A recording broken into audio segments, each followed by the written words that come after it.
अध्यक्ष महोदय, मी भास्करराव जाधव बोलतोय. फक्त योजना कशा चालू केल्यास? झुणका भाकर केंद्र असेल, काय काय भरपूर ती योजना असेल, त्या सगळ्या योजना तुम्ही कशा बंद केल्या? ह्या तुम्ही त्यावेळेला उद्धव साहेबांना सांगत होता की तुम्ही जागृती सरकारमध्ये तुम्ही पण होतात. कमीत कमी तेवढं तर टाळायचं असतं, ते पण तुम्ही टाळत नाही. पण ठीक आहे, काय काय बंद केला तुम्ही? निवडणुकीच्या पूर्वीशी लोकांचे मतं मिळवण्याकरता तुम्ही सगळं पदरात पडून घेतलं आणि निवडणूक संपल्यानंतर काय केलात? कुठे गेला आनंदाचा शिरा? त्याच्यानंतर काय गणपती आला नाही, दसरा आला नाही, दिवाळी आली नाही, आनंदाचा शिरा वाटत होते त्यावेळेला. स्वतःची स्टिकर लावून स्वच्छता मॉनिटर कुठे गेले? लाडक्या भावाला अप्रेंटिस का बंद झाला? मुख्यमंत्री तीर्थदर्शन योजना का बंद झाली? 1 रुपयात पीक विमा योजना का बंद झाली? एक राज्य एक गणवेश कुठे गेला हो? योजना दूध तयार केली ही योजना कुठे गेली? नमो कामगार कल्याण योजना बंद करून टाकली. नमो नमो करून मोदी साहेबांच्या नावाचा उपयोग फक्त मतं मिळवण्याकरता केली, आता ती बाजूला टाकली. योजना कुठे गेली ती योजना? नमो गरीब मागासवर्गीय सन्मान योजना, नमो आदिवासी स्मार्ट शाळा योजना, नमो दिव्यांग शक्ती योजना, नमो तीर्थस्थळ गड किल्ला संवर्धन योजना, ह्याही योजना आहेत. बाकीच्यांची काय मत आहे? एवढ्या कामांमध्ये टक्केवारी तुमच्या एवढा आयत मारली असतील मला माहित नाही, पण माझं पहिल्या दिवसापासून केलेली होती. तुम्हाला लागत नाहीये, 32,000 फक्त लागतायत. अनेक प्रकारचे टेंडर्स ही आता फक्त मंत्रालयातून निघतायत. माझ्या आयुष्यामध्ये मी कधीच होणार होता त्याचा आरोप केला नाही. मी धोरणावर बोलतो, मी योजनांवर बोलतो. पण आता तुम्ही आमच्या बहिणीच्या नावाने खापर फोडत असाल तर आमच्यासारख्याला बोलावं लागणार आहे. अजिबात या लाडक्या बहिणीमुळे तुमचं सरकार अडचणीत नाहीये. तुम्हाला हळूहळू या बहिणींमुळे सरकार अडचणीत आहे, म्हणून तुम्हाला योजना पाठवा बंद करायच्या आहेत. आजच्या दिवशी तर मी सांगेन, तुम्ही निवडणुकीच्या पूर्वी बोलला होतात 1500 रुपये उद्याच्या अर्थसंकल्पामध्ये अजून तो प्रिंट झालेला नाही. अर्थसंकल्प तो कधी होतो तुम्हाला चांगला माहिती आहे अजून. अरे कसा होईल? शेतकऱ्यांची कर्जमाफी उमेश बोलला होता. बाळासाहेब ठाकरे म्हणायचंय आम्हाला, परंतु पूर्णच्या कालावधीमध्ये काम केलेल्या माणसांना शेवटी तुम्हाला 73 प्रकारचे दाखले लागत होते. पण उद्धव बाळासाहेब ठाकरेंच्या सरकारमध्ये एका ऑर्डरवर 2 लाख रुपयांची कर्जमाफी एका क्षणात शेतकऱ्यांची झाली. कोणाचीही कुठल्याही प्रकारची तक्रार आली नाही आणि भ्रष्टाचाराची पण तक्रार आली नाही. ते प्रामाणिकपणे शक्य नाही त्यांना मदत करतो, पण जे प्रामाणिकपणे कर्ज भरतात त्यांना सुद्धा प्रोत्साहन दिलं पाहिजे आणि त्याला सुद्धा कर्ज भरण्याकरता उद्योग केलं पाहिजे. म्हणून 50,000 रुपयाची योजना त्याच वेळेला जाहीर झाली.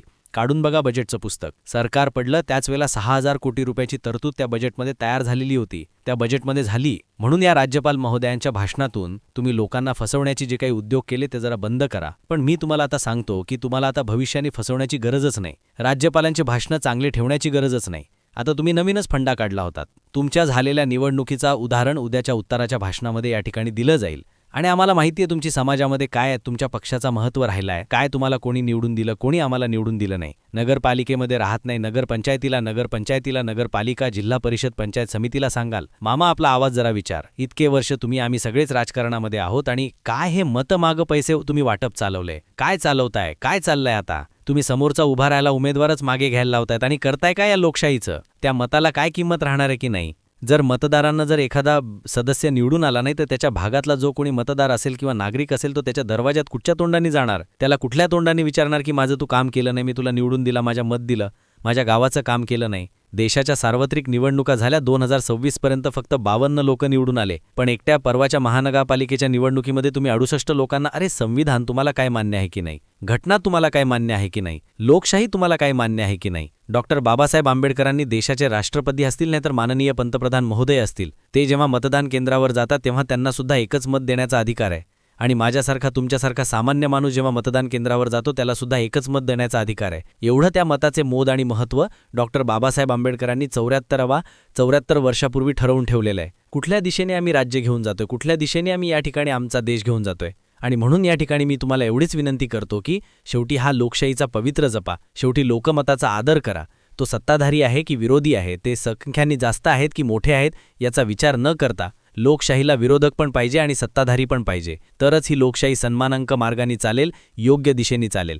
नपेक्षा एक साप काढून ठेवला तर नक्कीच चालणार नाहीये. आणि म्हणून आम्ही संख्येने कमी आहोत म्हणून तुम्ही आम्हाला एकही पैसा विकासाला देत नाही.